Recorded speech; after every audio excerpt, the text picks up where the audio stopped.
일단 기사를 먼저 한번 보죠. 자, 요겁니다. 자, 이달 나오는 추가 대책, 취득 보유세 청년 부담 줄이고 다주택자 집중하겠다. 라고 해서 이제 관련된 거 좀 한두 개 더 볼 건데요. 자, 여기서 굉장히 좀 의미심장한 내용들이 좀 많이 나옵니다. 그래서 이 기사는 빨리 좀 스피드하게 훑어보고요. 제가 정리한 걸 보면서 보겠습니다. 왜냐하면 원문을 여러분들도 보셔야 되니까. 자, 그래서 보면은 헤드라인 메시지죠. 자, 문 대통령 주택 포괄 정책 전권 위임. 그리고 국토부 빠른 시일 내 마련. 생초자. 생애 최초자. 시험에 뭔가 있어요. 생애 최초자. 그리고 신혼부부 취득세 감면. 투기 수요 보유세 대폭 강화 거론돼. 요게 이제 거의 핵심인데, 요것만 보고 넘어가시면은 이게 좀 약간 속에 있는 것들을 좀 놓칠 수가 있어요. 그래서 뉴스원에 있는 기사를 제가 가져왔습니다. 이 외에도 다른 게 많이 있었지만 제가 봤을 때는 요 기사가 좀 괜찮은 것 같아서 가져왔습니다. 자, 볼게요. 자, 문 대통령 주택 관련 세금 금융 규제 사실상 전권 위임. 와, 이거 세다 이거. 이거 셉니다 여러분. 자, 3일, 그러니까 오늘이죠. 7월 3일 금요일 정부 고위 관계자에 따르면 문재인 대통령은 2일, 이게 어제였죠. 우리 라이브 한 날, 김현미 장관의 부동산 현황 보고를 받은 자리에서 청년 신혼부부 등 생애 최초 구입자에 대해서는 세금 부담을 완화하고 생애 최초 특별 공급 물량도 확대해라. 그리고 문 대통령은 정부가 상당한 물량을 공급했지만 부족하다는 인식이 있으니 발굴을 해서라도 추가로 공급 물량 늘려야 된다. 그래서 이제 3기 신도시 사전 청약 물량을 더 늘리는 방안도 언급하기로 했는데, 여기에 대해서 일단 팩트 위주로만 보시고요. 여기에 대해서는 이제 그 좀 피드백은 이따 드리도록 하겠습니다. 일단 여러분들도 한번 보시면서 여러분 나름대로 한번 이렇게 해석을 해보세요. 그래서 저랑 같은 부분도 있을 거고 다른 부분도 있을 거예요. 당연히 똑같을 수는 없습니다. 누가 더 맞다 그런 건 없어요. 아시겠죠? 자, 또 다주택 투기 수요에 대해서는 반드시 집값을 잡겠다는 의지가 중요하다. 보완책이 필요하면 주저하지 말고 언제든지 추가 대책을 만들어라. 그래서 주택 보유자에 대해서는 부담을 강화해야 된다고 강조했다. 요게 이제 어제 있었던 일에 대한 서머리 팩트죠. 자, 여기에 이제 신문 기사에 의견이 들어가는데 저는 이 의견이 굉장히 공감이 돼서 가져왔어요. 자, 뭐냐면, 잠시만요. 자, 뭐냐면, 일단 정부가 부동산 현안에 대해서 국토부 장관의 보고 내용을 외부에 알린 것은 매우 드문 일이다. 그렇죠. 골든린님, 칭찬합니다. 세금 관련은 기재부일 아닙니까? 맞습니다. 그래서 특히 이 말씀 드리려고 했었어요. 그래서 특히 정부 안팎에서 김 장관에게 기획재정부의 영역인 세금을 당부한 것은 사실상 부동산 정책 분야와 관련된 세금과 금융에 대한 컨트롤 사업 역할을 일임하겠다는 뜻으로 풀이된다. 이렇게 되는 거죠. 뉴제니피님 고맙습니다. 근데 이따 제가 정리한 거는 이따 보여드릴 거예요. 그걸 보고 해줘도 좋은데 미리 보셨나요? 어쨌든 감사하고요. 고맙습니다. 자, 이에 따라서 6.17 대책 후속 대응에 집중했던 국토부도 바빠지게 됐다. 자, 그래서 당연히 긴급 보고를 했고 대통령이 지시까지 했기 때문에 뭔가 거기에 대해서 피드백을 해야 되잖아요. 그쵸? 그래서 빠른 시일 내에 뭔가 마련하겠다. 국토부 내에서는 규제와 관련해서 좀 운신의 폭이 힘을 받았잖아요. 소위 말해서. 쉽게 말해서 이렇게 생각하시면 돼요. 팀장님이 계시고 밑에 파트장이 한 10명 있는데 그쪽 파트장이 이제 서열이 있을 거 아닙니까? 그래도 1번, 2번 이렇게. 그랬는데 약간 1번이 아니라 2번, 3번이었는데 서열이 2번, 3번이었는데 갑자기 2번, 3번한테 힘을 확 실어준 거예요. 자네가 해봐 이번에. 막 그런 식으로. 그러면 이제 갑자기 이렇게 되는 거죠, 이렇게. 그래서 내가 이제 다른 파트장하고 한번 해봐야겠대. 뭐 그런 내용이고 그런 거. 근데 일은 좀 많아지겠죠. 문 대통령이 직접 나서 부동산 정책을 지시한 만큼 이를 담은 추가 대책도 속도감 있게 진행될 것 같다. 김포 등 풍선 효과가 뚜렷한 지역의 조정 대상 지역 추가 지정 등 일정과 맞물린다면 이달 중 중폭의 대책이 나올 수 있다. 그렇지만 이번 달에 무조건 하나 나올 거예요. 왜냐하면 세법 개정안이 항상 7월 말에 나오기 때문에. 그래서 뒤에 설명드리겠지만 얘랑 묶어서 하나로 나올 수도 있고요. 얘 한번 살짝 잽으로 날리고 7월 말에 또 한번 약간 어퍼컷 날리고 이렇게 두 번 나올 수도 있어요. 그럼 이제 좀 세죠. 자, 여기에 청년층에는 공급 물량 확대에 주력해서 투기 수요에는 과세카드 뚜렷하다. 그래서 아까 봤었던 것처럼 이제 이제 좀 약간 타겟을 나누는 거죠. 청년층에 따른 공급 물량을 확대해 주력을 하는데 이게 생각보다 쉽지 않아요. 자, 보세요. 문 대통령이 언급한 생애 최초 특별 공급 확대가 유력한데, 자, 이전에 집을 소유한 적이 없는 무주택 서민 월소득 662만원 이하에게 공공 분양에 한해 분양 물량의 20% 이내에서 우선권을 주는 제도인데, 이 20% 비중을 좀 더 늘려라 라는 게 될 수도 있고, 아니면은 소득 기준을 완화해서 청약 물량을 늘리는 방안이 거론된다는 거죠. 자, 그리고 이제 여기서 이제 보는 게, 이것도 좀 공급 늘리고 청년층한테 대출 이야기는 하나도 안 나오고요. 세부담을 좀 완화해라 이런 얘기가 나오는데, 사실 현재도 청년층이 부담하는 주택세금은 생애 최초 주택 구입 시 취득세 감면 혜택이 있어요. 현재도. 자, 현재는 어떻게 돼 있냐면 5년 이내 신혼부부여야 됩니다. 연간 소득 합산 7천만원 이하, 외벌이는 5천만원 이하인 경우에 취득세를 감면해주는 건데, 좋아. 감면해주는 거 좋은데 어떻게 됐냐면은 취득가가 수도권 4억, 수도권 외는 3억이에요. 근데 여기서 이제 제가 좀 힘이 빠지더라고요. 수도권에 4억 이하 집이 있긴 있죠. 그런데 30대 청년층 입장에서 봤을 때는 성에 안 차는 집일 가능성이 많아요. 그러지 않습니까? 있긴 있다니까요. 근데 성에 안 찬다고요. 그쵸? 그러면 저 4억짜리 했을 때 취득세가 얼마일까? 1.1% 440만원이에요. 그러면 50% 가니까 220 깎아주는 거예요. 220 깎아주는 거 가지고 집을 사라? 여러분 청년이라면 사시겠습니까? 자, 어쨌든 50% 감면하는데 추가 대책에서는 감면 대상 확대나 감면율 인상이 유력하다. 여기에 이제 디딤돌, 그리고 버팀목, 그 구입자금, 전세자금, 여기에 대한 대출 금액이 아니라 금리를 추가 이하하는 방안도 도입된 가능성이 높다. 안타까워요. 대출 자체에 대해서 어떻게 하는 거에 대해서는 전혀 얘기가 없습니다. 그리고 이제 이것과 별도로 계속해서 공급을 좀 늘려라라고 했지만 3기 신도시잖아요. 이 3기 신도시 물량 확대가 아무리 뭐 이렇게 좀 위에서 정부에서 이게 직접 지시도 하고 보고도 하고 하려고 하지만 쉽지 않죠. 왜냐하면 그 주택이라는 게 뭐 그 정해진 일정이라는 게 있잖아요. 착공도 해야 되고 뭐 그런 공기라고 하는데 그 기간이 있지 않습니까? 이걸 어떻게 당겨요? 그쵸?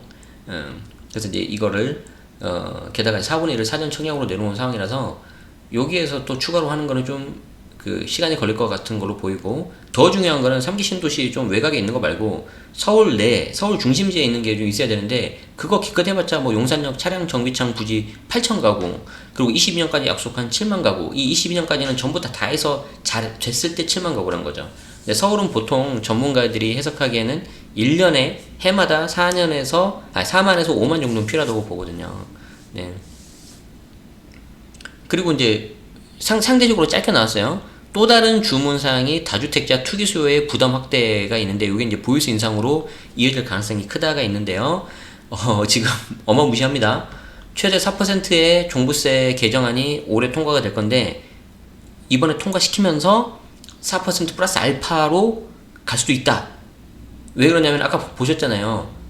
그 국토부에다가 총괄 부처 지위를 부여받아서 컨트롤 타워 역할을 하라고 한 거예요. 자, 그리고 이제 여기는 아주 짧게 나오는데 굉장히 무서운 말이 있어요. 기존 다주택자의 과세 혜택을 더 걷어낼 수 있다. 그러면 기존 다주택자의 과세 혜택을 더 걷어낸다는 게 뭐예요? 세제 혜택을 줄여버린다던가 세금을 더 올려버리는 거예요. 근데 요거 관련된 내용들이 요즘에 조금 나오고 있어요. 저는 개인적으로 좀 기분 나빠요. 왜 기분 나쁜지 이따 보여드릴게요. 자, 어쨌든 그런 식으로 해서 갭 투자에 이어 현금 부자, 줍줍하는 사람들 있잖아요. 그 사람들 입장에서도 이 주택이 전혀 메리트가 없는, 영양가가 없는 시장으로 좀 보이게 해서 투자를 하지 않게끔 하려고 하는 거라고 합니다. 현재 지금 목적이. 자, 일단 기사를 좀 이렇게 봤는데, 이 기사를 보고 나서 연관된 기사 하나 더 보면요. 자, 문 대통령이 직접 진화를 나섰지만 2030도 4050도 부글부글하고 있다는 거죠. 청년층도 불만이고 그 위에 중장년층도 기분 나쁘다는 건데, 급등한 집값, 좁은 대출문, 이게 대출 자체가 안 되기 때문에 세금보다 근본 대책이 안 된다는 거죠. 그리고 특별공급, 극히 일부의 혜택이다. 기다리면 내게도 기회 온다는 믿음을 줘야 되는데 그리고 이제 중장년층은 청년만 이렇게 좀 뭔가 하는 것처럼 보이니까 본인들도 계속 기다렸던 거 아닙니까? 무주택자로. 근데 왜 갑자기 해서 내 걸 뺏어가느냐? 어차피 제로섬이기 때문에. 그 내용들이 있어요. 그래서 요거는 그냥 간단히만 보시면 되고요. 여기에 대해서 이제 권대중 명지대 부동산 대학원 교수님은 현재 공공주택 공급 물량이 20%인 생애 최초 특별 공급을 민간 부분으로 확대할 경우 중장년층의 반발이 클 거다. 아까 이제 요 말씀이시죠? 아시겠죠? 네. 공급 확대가 쉽지 않은 상황에서 실수요자 대출 규제 완화 쪽으로 정책의 방향성을 잡아야 되지 않겠냐. 그러니까 요 대출 규제 완화는 저도 어제도 우리 말씀드렸잖아요. 그래서 이제 요게 좀 돼야 될 것 같은데, 다만 저게 이제 좀 너무 남발되면 안 되기 때문에 관리는 잘 해야 되겠죠. 가장 기본적인 게 소득 그 상환 능력이 있는지, 그리고 대출 총량을 규제를 해야 돼요. 대출 총량을 규제해가지고 무주택자 뭐 예를 들어서 LTV 과거처럼 70% 받는 사람이 많아진다. 그러면 그 총량을 좀 규제해가지고 좀 이제 압박하는 그런 것도 필요하겠죠. 그렇지만 이제 지금처럼 일괄적으로 막으면 좀 문제가 있다는 거죠. 자, 요 기사는 잠깐 이따 보기로 하고요. 그 라방 하기 전에 직전에 갑자기 제가 가져왔는데 너무 쇼킹한 걸 봐가지고. 자, 그래서 지금까지 나온 내용을 좀 정리를 해봅시다. 제가 정리박이잖아요, 정리박. 자, 기사 핵심 요약, 배경을 좀 해볼 건데, 잠시만요, 죄송해요. 이게 왜 또 벌써 꺼지네?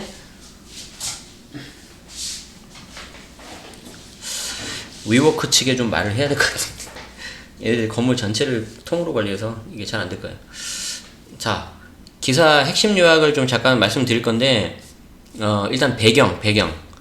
6.17 대책이 나왔잖아요. 6.17 대책이 나왔는데, 7월 2일 날, 그러니까 어제 긴급 보고를 하지 않았습니까? 지금 딱 한 14일, 딱 2주밖에 안 지났지, 2주밖에. 그쵸? 근데 요 2주 사이에 굉장히 여론이 악화됐어요. 특히 인천 그쪽 지방을 중심으로 해가지고. 게다가 집값도 계속 갈 길 가버리는 거예요. 그러니까 요때 이제 어제와 같은 이벤트가 생겨난 거죠. 자, 그래서 기사를 한 장으로 요약하면 이렇게 나와요. 한 장으로 나오면. 자, 보세요. 국토부 장관에게 사실상 전권을 위임했다. 그래서 6.17 부동산 대책의 보완책을 마련해라. 이렇게 한 거죠. 그래서 어떻게 마련하라고 했냐면 당근과 채찍이 두 개가 나왔는데, 당근. 자, 청년층한테는 물량 공급과 세금 감면을 해주자. 자, 생애 최초 구입자 세금 부담 완화하고 생애 최초 특별 공급 물량도 확보해라. 여기서 세금 부담 완화는 취득세. 근데 아까 우리 봤죠? 취득세 줄어드는 걸 정말 양 적다니까요. 자, 그래서 정부가 상당한 물량을 공급했지만 부족하다는 인식이 있다. 발굴을 해서라도 추가로 공급 물량을 늘려라. 요렇게 했는데, 자, 생각을 해봅시다. 제가 조금 좀 제 생각을 말씀드리겠습니다. 자, 이거 보세요. 정부가 상당한 물량을 공급했다. 자, 여기에 지금 빠진 말이 있어요. 저 공급을 했다가 어디에 공급했냐가 나와야 되잖아요. 그래, 안 그래요? 맞잖아요. 어디에 공급을 했다는 거예요, 지금. 아마 분명히 전국을 통으로 생각해요. 퉁쳐서. 전국의 공급량이 많으면 뭐예요? 저도 고향이 저쪽 밑에 전라도 쪽이지만, 저도 직장이 서울이고 이쪽에 뭔가 베이스가 이제 돼버렸으니까 아무리 그쪽에 공급이 많다고 못 내려간다고요. 그러잖아요. 자, 그러니까 여기 공급은 전국을 퉁쳐버리는 거고, 부족하다는 인식 자체는 지금 사람들이 가고 싶은 지역이 정해져 있잖아요. 일자리 많은 곳. 어떻게든지 내가 좀 먹고 살아야 되니까. 그러니까 이게 지금 말이 좀 앞뒤가 안 맞는 거죠. 이게 안타까운 거죠. 자, 그래서 이제 3기 신도시 사전 청약 물량을 더 늘려라는 이런 말들이 나오고 있는데, 이거 해도 일부 지역 빼놓고는 별로 인기가 없을 가능성도 높고, 저 3기 신도시가 도대체 언제 되냐는 거죠. 지금부터 한 최소 5년 이상, 한 10년 가까이 걸릴 텐데. 그쵸. 자, 그리고 이제 세 번째 보세요. 다주택 투기 수요 보면은 보유 부담을 강화해서 보완책이 필요하면 주저하지 말고 언제든 추가 대책해라. 자, 요 뉘앙스를 여러분들이 굉장히 잘 느끼셔야 됩니다. 그리고 투기성 주택 보유자에 대해서는 부담을 강화시켜라. 그래서 이상의 내용을 결론져 보면은 7월 중에 추가 대책 나오겠네. 나올 생각이 엄청 이렇게 그 가능성이 높아지는 거죠. 이해되시죠? 이 한 장으로 정리를 하는 거예요. 자, 근데 이 기사가 정말 중요한 이유가 뭐냐면, 제가 골랐지만 잘 고른 것 같아요. 자, 보세요. 아까도 나왔지만 정부가 이 부동산 현안에 대해서 보고 내용을 외부에 알린 것은 굉장히 드문 일이에요. 그러니까 약간의 일종의 대책 나오기 전에 한번 이렇게 좀 보여줘서 경각심을 갖게 하는 거죠. 이해되시죠? 그래서 좀 몸살이게 하는 거예요, 제가 봤을 때. 자, 그리고 진짜 중요한 게 뭐냐면, 자, 국토부 장관에게 기획재정부 영역인 세금을 당부한다? 자, 생각을 해보세요. 제가, 물론 틀릴 수 있는데, 우리나라에 이제 각 부가 있지 않습니까? 해당 부가 물론 모두 다 중요해요. 모두 다 중요한데, 일반적으로 회사도 보면은 제일 중요한 데가 재무부서예요. 돈 쓰는 거. 그 다음에 사람 쓰는 거고. 근데 돈 쓰는 게 넘버원이에요. 근데 우리나라에서 돈 쓰는 데가 어디예요? 기획재정부잖아요. 저게 굉장히 파워가 세다고요. 기획재정부는 제가 대학교 때 교수님한테 어떤 내용을 들었냐면은 정치 관련된 수업이었는데 장관보다 거기 예산 담당 실장님이 계세요. 그분이 파워가 최고세요. 제가 그렇게 알고 있어요. 그래서 실무 하시는 분들이 굉장히 파워가 나름 세다고 제가 알고 있는데, 물론 제가 틀릴 수 있습니다. 어쨌든 그러는데 국토부도 물론 굉장히 중요하죠. 그런데 여기에다가 이렇게 좀 약간 컨트롤 타워를 이렇게 맡기는 것처럼 이렇게 뉘앙스가 나온다는 거는, 일단 첫 번째, 부동산 어떻게든 잡아야겠다는 의지가 있는 거는 저는 동의. 청와대 입장에서도 그렇게 하는 건 동의. 자, 그런데 두 번째는 조금 염려가 되는 건데, 자, 국토부가 이제 해당 입장에서는 규제 관련 운신폭이 굉장히 커질 거지 않습니까? 그런 만큼 국토부 자체에서 부담은 더욱 커질 거예요. 그렇지만 이제 뭔가 보여줘야 되기 때문에 굉장히 속도감 있게 진행될 예정인데, 죄송하지만 국토부는 세금 전문은 아니에요. 근데 저렇게 하다 보면은 국토부 쪽에서 뭔가 컨트롤 타워 해가지고 잡잖아요. 그러면 영역이 다 다르기 때문에 세금 쪽에서는 좀 잘 모를 가능성이 매우 높아요. 왜 제가 이렇게 말씀드리냐면, 지금 현재 운영 중인 주택임대 사업자 있잖아요. 주택임대 사업자도 컨트롤 타워는 현재 국토부란 말이에요. 근데 결국 여러분들이 관심 있는, 그리고 사업자에 관심 있는 세제 혜택 쪽은 다 기획재정부, 국세청 이쪽이란 말이에요. 이게 계속 안 맞아요, 서로가. 그리고 너무 어려워요. 국토부 관련된 관계자분들이 듣고 계시면 정말 죄송한데 인정해야 될 것 같아요, 제가 봤을 때는. 그럼 여기에 대해서 더 약간 복잡한 세제 혜택이 나올 수가 있고, 아주 좀 더 힘들어지는 상황이 나올 수도 있어요. 저는 그게 염려가 되는 거예요. 그게 염려가. 자, 그래서 보세요. 일단 나올 수 있는 대책, 청년층을 대상으로 나올 수 있는 거 한번 정리해보면은, 아까 말씀드린 것처럼 현재도 이미 생애 최초 주택 구입할 때는 취득세 감면 혜택이 있습니다. 자, 혼인하고 나서 5년 이내야 되고요. 연간 소득 합산 7천만 원 이하고, 이때 취득가가 4억인데 여기서 이제 조금 약간 청년 입장에서 약간 욕 나오죠. 4억 이하짜리 집이 있긴 있는데 별로 자기들이 좋아하는 집이 아니라니까요. 이 청년들도 새 집에서 살고 싶고, 여기서 가까운 데 살고 싶고, 일자리 가까운 데 살고 싶잖아요. 맞잖아요. 자, 근데 이런 데는 있긴 있는데 좀 인기가 없는 비인기 지역일 가능성이 매우 높아요. 지금 시점에서는 화나는 거죠. 자, 근데 혜택을 그래도 주니까 고맙긴 하죠. 자, 근데 혜택이 뭐다? 취득세 50% 감면 혜택인데 4억이면 1.1% 440만 원이에요. 전용 85 이하면.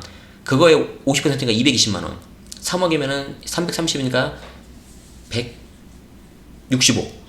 이렇게 되는 거죠. 그러면 이제 여기에 대해서 이제 혜택을 좀 더 줘라. 그러니까 뭐 뻔하지 않습니까? 감면 대상을 뭐 연간 소득 7천이 아니라 5천 내릴 거고, 감면율도 뭐 50%인가 뭐 한 70% 80%할 거고, 뭐 화끈하게 하면 이제 100% 감면 되겠죠. 지금도 신규 주택임대 사업자 100% 감면 돼요. 근데 그게 2억인가 200만 원을 취득세가 초과되면 15% 내가 내야 돼요. 아마 그거 나올 거예요. 그거. 주택임대 사업자랑 거의 비슷한 거예요. 제가 예언합니다. 틀리면 저에게 손바닥을 때리십시오, 여러분. 죄송해요. 갑자기 흥분했습니다. 제가 갑자기 주택임대 사업자만 생각하면은 너무 그게 복잡하고 어려워가지고 정말 등록을 해도 안 되는 사람들이 정말 많이 등록하거든요. 저 그게 너무 안타까워서 지금 갑자기 좀 흥분했어요. 죄송해요. 자, 그리고 이제 두 번째로 나올 수 있는 대책 중에 하나가, 청년층을 대상으로 할 수 있는 게 하나가 금리를 인하여 규제, 금리. 근데 저는 개인적으로는 금리도 좋지만 금액 자체에 대해서도 좀 약간 해주면 좋겠어요. 근데 여기 보세요. 디딤돌, 구입자금, 버팀목, 전세자금, 대출 금리를 추가 인하. 금리 인하면 어쩌냐고. 예를 들어서 내가 1억에 대해서 내가 3% 금리면 300만 원이지 않습니까? 뭐 1% 화끈하게 내려도 2% 내리면은요, 200만 원, 100만 원 내려가는 거예요.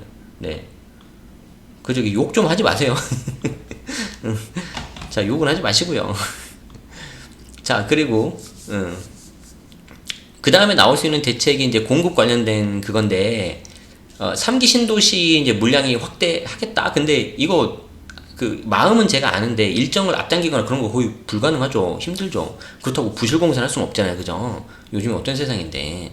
그리고 아까 말씀드린 것처럼 서울에 7만 가구 물량을 하겠다고 했는데 이게 22년까지 누적을 했을 때 그래 누구 죄송해요. 그 여기 채팅창에 갑자기 누가 욕을 이게 넣어가지고 제가 숨기느라고 그랬어요. 자, 그래서 제가 앞뒤 설명 안 드리고 갑자기 그것만 말해서 좀 이렇게 오해하셨던 거는 죄송합니다. 제가 계속 요거 보면서 채팅창을 같이 보다 보니까 막 관절염 이거 아파요 지금. 뭐 발라야 되나? 오늘 너무 열심히 일한 것 같아.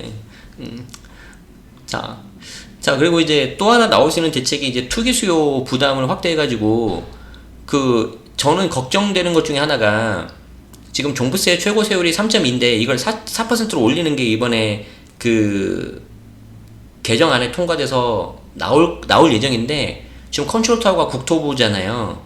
약간 사실상 그러면은 아까도 말씀드린 것처럼 기재부에서 바라보는 그 세법 개정하고요 국토부에서 바라보는 개정이 달라요 이게. 그러면은 국토부에서는 어떻게 하겠어요? 대통령 이렇게 힘을 실어 주셨잖아요. 그러니까 좀 이렇게 좀 뭔가 좀 보여줘야 되잖아요. 그러니까 4%도 너무 작은 거 아닙니까? 한 5% 해야 되는 거 아닙니까? 그래 버릴 수 있다니까요. 맞죠? 자, 그리고 정말 무서운 말이 뭐냐면 기존 다주택자의 과세 혜택을 더 걷어낼 수 있다.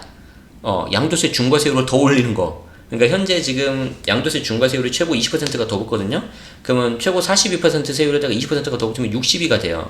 지방세 더하면 68.6까지 가요. 70%. 근데 여기에 추가 세율이 더 나올 수도 있어요. 더 나올 수도 있어. 그래서 그 나올 수 있는 게 요거. 자, 제 수강생 중에 한 분이 그 라방 하기 한 1시간 전쯤에 이걸 공유해 주시더라고요. 이게 이제 어디 거냐면 서울경제인데 단독 다주택자 세부담 강화 실거주 않는 똘똘한 한 채도 보유세 올릴 수 있다. 물론 예상입니다. 자, 그래서 우리가 앞에 봤었던 내용하고 중복된 거는 빼버리고 여기에 있는 것만 좀 볼 것 같은데 당정 법 개정안을 이르면 내주 발표한다고? 이건 제가 봤을 때 너무 빠른데? 이러면은 진짜 기재부 계신 분들은 엄청 빡셀 텐데. 어쨌든 뭐 가능성이 전혀 없진 않겠다. 그래서 요거 하나 좀 체크해 두시고요. 그럼 저희 또 라방 해야 되잖아요, 그죠? 아까 우리 봤던 거에서 다 똑같은 내용인데요. 여기에 이제 그 충격적인 게 뭐가 있었냐면은 여기 보세요. 자, 한편 고가주택을 한 채 보유하면서 실제 거주하지 않는 경우도 세부담을 늘리는 방안을 추진한다. 당정은 이 같은 추가 대책을 의원 입법으로 발의해서 7월 국회에서 속전속결로 하기로 했다. 그 내용이 뭐냐면 여기 있습니다. 다른 거는 지금 제가 다 똑같으니까 넘어가는 거예요. 여기 있습니다. 현행 정부는 소득세법 개정안도 재추진해서 1년 미만 보유주택에 대한 양도세율을 상향할 계획이다. 현재 이거 내년부터 50%로 되는데 설마 또 올릴까요? 자, 그리고 또 하나 뭐 했냐면은 현행 양도세 비과세 요건인 2년 실거주도 최소 3년 또는 5년 이상으로 강화될 것으로 보인다. 와우. 야, 이거 좀 심한데 이거? 이거 완전히 묶여버리는 건데? 그러니까 이제 시장 자체가 완전히 더 꽁꽁 묶여버리는 거거든요. 그래서 요거는 그냥 참고만 하세요. 물론 서울경제에서 나온 거기 때문에 뭐 맞을 수도 있고 틀릴 수도 있고요. 여기 보면은 이제 한편 정부는 청년 신혼부부는 생애 최초 주택 구입 같은 경우에 취득세나 등록세 부담 줄여. 요건 우리 아까 다 봤잖아요, 그죠? 근데 실제 세제 혜택이 거의 얼마 안 돼요. 아시겠죠? 그래서 요게 좀 있어서 좀 쇼킹했어요. 요게 굉장히 쇼킹했다. 근데 여러분들 그거 아세요?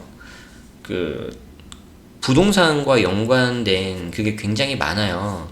예를 들어서 내가 하다못해 이제 집을 사고 파는 것도 있고요. 하다못해 내가 그냥 전세나 월세 가더라도요. 일단 전세나 월세 한번 가더라도 부동산이 거기서 수수료를 받죠. 그리고 이제 이사하니까 이사업체도 한번 일을 할 수가 있죠.